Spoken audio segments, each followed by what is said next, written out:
apologize. I might have, you have to free this. I might have looked disrespectful. I didn't mean to look disrespectful during your talk that I was constantly looking down at the phone. The reason is that John Kerry is in the middle of a press conference in Geneva right now, after 1 o'clock in the morning Geneva time, trying to explain why they didn't reach a deal. And so I wanted to give people here the up-to-date information. David, see if it's still online. It hasn't updated in 5 minutes. So I'm sorry, I'm out of date by 5 more minutes now. But I just want to give you the latest developments. Okay. So basically, Israel has been saved by the French.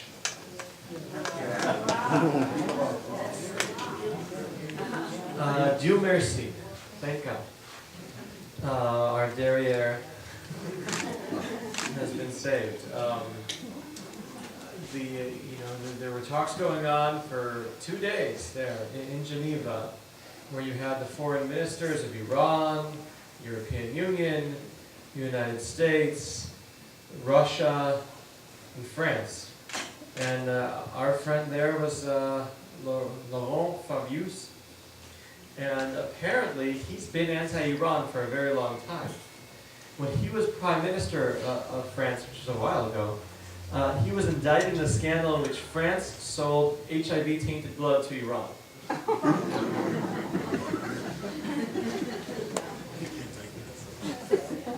And the diplomats that are involved in the foreign ministry now, there's still the same people appointed by Sarkozy, who also is very anti-Iran and haven't been replaced yet. They're still in their term.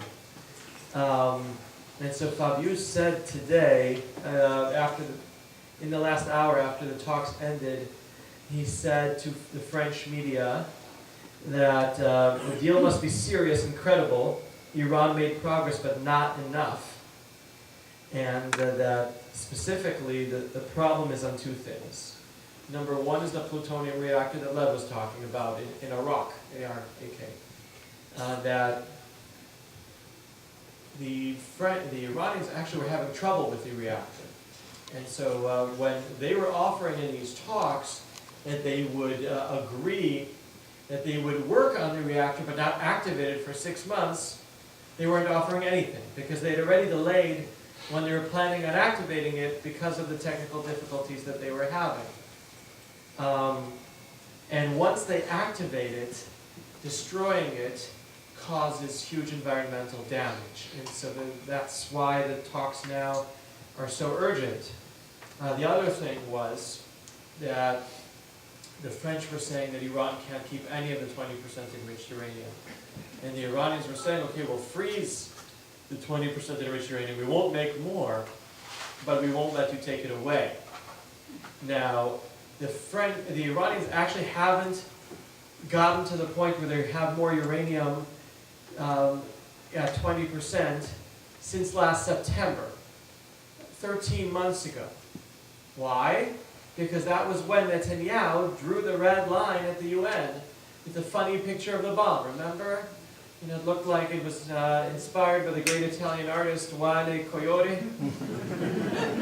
And the world made fun of it at the time.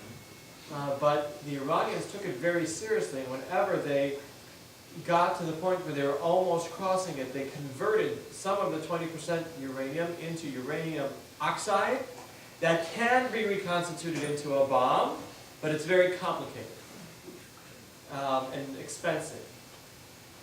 And so they have not crossed that red line and weren't planning on it. And so basically the 2 things that they were offering the world that some of the P5+1 were taking as a great deal was nothing and nothing. And that's why Netanyahu called it the deal of the century for Iran yesterday. And that's why he called it not only a bad deal, but a very bad deal, just to use Kerry's words, that when Kerry said that no deal was better than a bad deal. Other things to get you caught up on. So Kerry at his press conference said the goal remains preventing Iran from getting a nuclear weapon.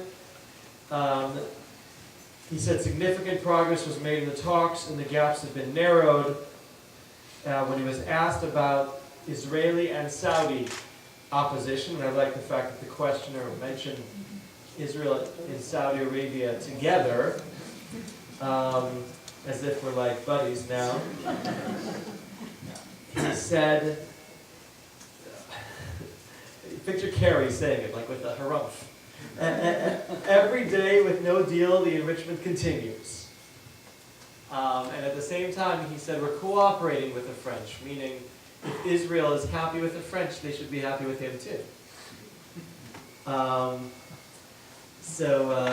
the Zarif, the Iranian foreign minister, made a point of not blaming the French because he still thinks that he can persuade them.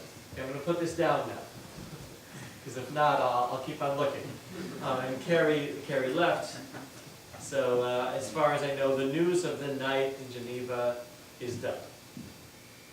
All right. Now we can get to what's happened, not in the last 45 minutes.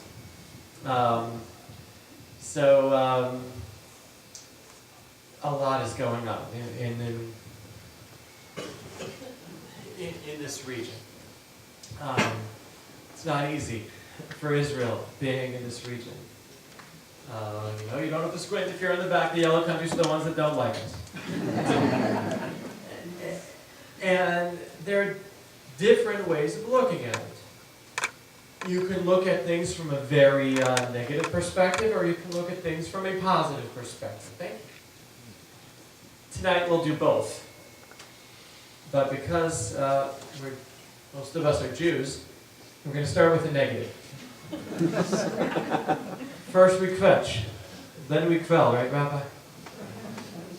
And so we are terrified in Israel that the charm offensive has worked and that the world will let Iran get away with building a nuclear weapon. Iran is moving full speed ahead. We mentioned that the 20% hasn't advanced before the amount needed for one bomb, which was the red line that Netanyahu set by September. But that line has become irrelevant because the amount that they're enriching at 3% is already at 7 bombs, the LEU, and so now the time that it will take to go from the 3% to the 90% to the weapons grade is less than the time that last September it would take to go from 20 to 90, to connect with what Lev was saying before. And according to the think tank in Washington, the Institute for Science and International Security, ISIS, led by Professor Albright, go to their website frequently because they're monitoring Iran very closely, and everything that they write is fascinating. They say that Iran can already make a bomb in a month if they wanted to. And when he was asked about the potential deal that Iran was making the world, how it would change how fast Iran can make a bomb, he said 3 months. And that's not good enough. If it would take them 6 months, then it's perpetually pushed off, that's something that the world would be fine with. Because enough monitoring can be done, and as long as nothing's underground that they don't already know about, then that would be enough of a buffer. But 1 month is not enough, and 3 months is not enough.